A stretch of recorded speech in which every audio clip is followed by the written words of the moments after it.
بات ہے کہ ذکر نہ کرو وہ نہ کرو، انہوں نے کہا ذکر کرو، غلط کا جو ہے غلط بھی کہو، صرف احتیاط کرو کہ معاملہ نازک، روایت صحیح، بہت اچھی بات ہے، یہ صحیح راستہ ہے۔ بعد میں ٹھیک ہے اس پر کام نہیں رہا، پھر خود ہی ضعیف کی طرف دوڑ گئے، مگر بات صحیح ہے کہ یہ بیان بھی ہونی چاہیے، ان سے جو نتیجے نکلے وہ بھی بتائیں، اور اس سے لوگوں کو سبق دیں کہ صحیح اسلامی حکومت یہ ہے، یہ لوگ اس سے ہٹ گئے۔ تو وہ مسعود عالم صاحب لکھتے ہیں کہ میرے دماغ میں اب تک اس سوال کا کوئی جواب نہیں، اور تاریخ میں یہ گیپ رہ گیا کہ یہ بصرہ کیا کرنے گئے تھے۔ امیر المومنین مدینے میں ہے، دباؤ ڈالا وہاں تھا، مطالبہ ان سے کرو، اور اگر یہ خود ہی قصاص لینے کے لیے اٹھے تو وہ کہتے ہیں بالکل باغی مجرم، سلطنت میں گڑبڑ ڈالنا چاہتے ہیں، عدالت میں جاؤ کو فیصلہ کراؤ، خود ہی چل بدلے لیتے پھرتے ہیں۔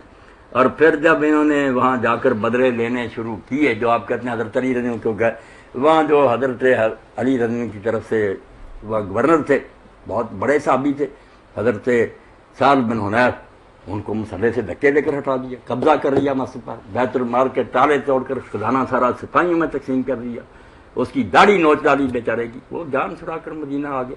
حضرت علی سے اس نے اگر کہا بوڑھا گیا تھا، یہ کھودا ہو کر آ گیا۔ آپ نے دیکھا کہ وہاں تو انتشار پھیل گیا، تلواریں چل پڑیں، گلیوں میں قتل و غارت ہو رہی ہے۔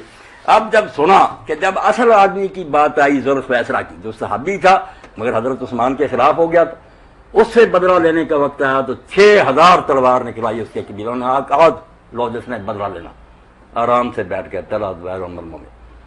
امیر المومنین نے پھر لکھا کہ اگر خود ہی بدلہ لینا تو اب لو نا، پھر جو اصل تھا اب اس کی طرف رخ کرو، اور اگر تم کہتے ہو ہم بے بس ہو گئے اس کا قبیلہ، تو میں نہیں بے بس کہ پوری سلطنت جو ہے خلاف ہو گئی، مصر سے لے کر سارے علاقے خلاف ہیں، تو میں کس سے بدلا دوں؟ کوئی ہے گنجائش؟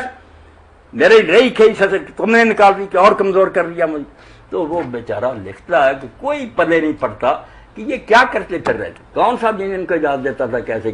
اسی لیے اللہ کے رسول نے یہ کتوں والی حدیث بیان کی کہ تم میں سے میری بیویوں میں سے ایک پر حوض کے کتے بھونکیں گے۔ اس پر حدیث الحوض پر علامہ البانی صاحب ایک الگ فصل لکھی ہے، اور کہتا ہے کیوں ضعیف کرتے ہو؟ کو ضعیف ہونے کی وجہ بھی ہے، صرف اس لیے ڈرتے ہو کہ حضرت عائشہ رضی سے غلطی ہوئی، وہ کہتا ہوئی، شکر ہے کہ وہ ساری عمر روتی رہی کہ السلام علیکم۔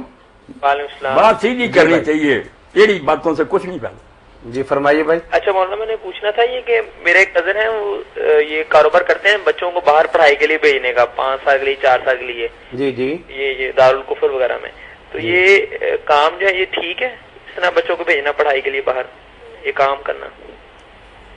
پڑھائی کے لیے جانا تو ٹھیک ہے، مگر جیسے بیٹا آپ نے کہا دارالکفر میں یہ دنیاوی علم سیکھتے سیکھتے کافر ہی ہو جاتے ہیں۔ شاد و نادر کوئی نعرہ ابراہیم سے بچ کر آتا ہے اقبال جیسا، ورنہ سب بگڑ جاتے ہیں، دین چھوڑ جاتے ہیں، اور ٹی وی پر آ کر پھر کہتے ہیں ہم نے برٹرینڈ رسل کا پڑھا، فلاں کا پڑھا، ہمیں یقین ہو گیا کہ یہ اسلام کوئی نہیں۔ حود بھائی کہہ رہا تھا، اتنا بڑا دانشور بلایا تھا، وہ کہہ رہا نہیں میں نے سب جہان کی کتاب میں کھنگال لی، دیکھ لیا، اسلام کوئی شاید بالکل جھوٹا ہے، نہ اس کے پلے ہے کچھ، یہ علم کی مخالفت کرتا، لوگوں کو ظاہر رکھنا چاہتا، لیکچر دے رہا تھا۔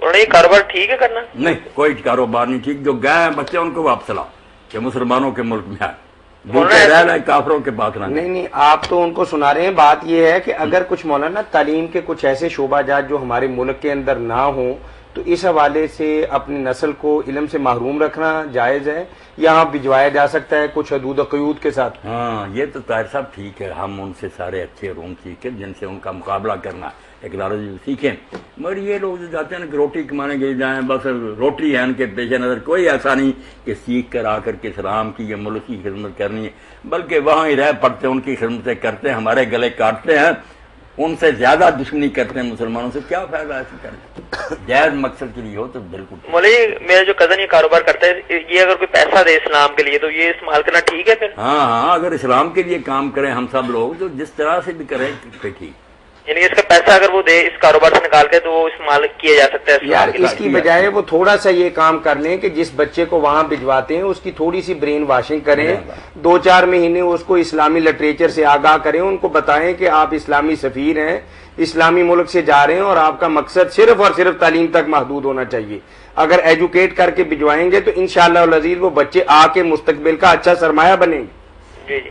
اچھا مولانا، دوسرا یہ بات پوچھنی تھی کہ میری ایک کزن ہے، وہ ریٹائر ہو گئی ہیں جاب سے. پوچھ رہے تھوڑے سوال کیا کریں, وقت تھوڑا ہوتا مولانا یہ آخری سوال ہے, جواب دینا ہوتا. آخری سوال. جی جی. تو ان کو ملا ہے جی پی فنڈ. تو یہ ہے کہ وہ ایک تو لیڈی تھی, انہوں نے جاب کی. دوسرا یہ ہے کہ وہی جو مولانا سے میں نے پہلے ایک دن پوچھا تھا, کاسیات و نواریات کے ذمہ, یعنی کہ وہ لباس ان کا اس طرح ہی ہوتا تھا, یعنی کہ پردے کا اتنا اہتمام نہیں کرتی تھی. تو اگر وہ پیسہ دیں اپنی جی پی فنڈ سے نکال کے اسلام کے لیے, تو وہ استعمال کرنا ٹھیک ہے نہیں ٹھیک؟ نہیں, وہ ٹھیک ہے بالکل. جی پی فنڈ کوئی حرام نہیں.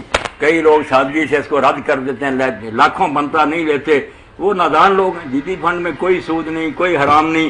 یہ حکومت کی طرف سے تنخواہ دینے کا ایک طریقہ, کچھ نقد دیتے جاتے ہیں, کچھ رکھتے جاتے ہیں کہ اتنا بڑھا کر دیں گے, وہ ان کی مرضی. مفت میں اگر کروڑوں دے دیں, ہمیں کیا. سود تب بنے گا اگر ہم لے لیں کوئی اپنی تنخواہ, پھر واپس کسی کو دیں بینک وغیرہ کو, اور پھر کہیں کہ اس پر بڑھا کر دو, وہ سود کہلائے گا. یہ کوئی بات نہیں کہ ایک شخص کہتا ہے یہ لیتا جا اور کچھ میں اتنے گناہ کر کے بعد میں تو دوں گا.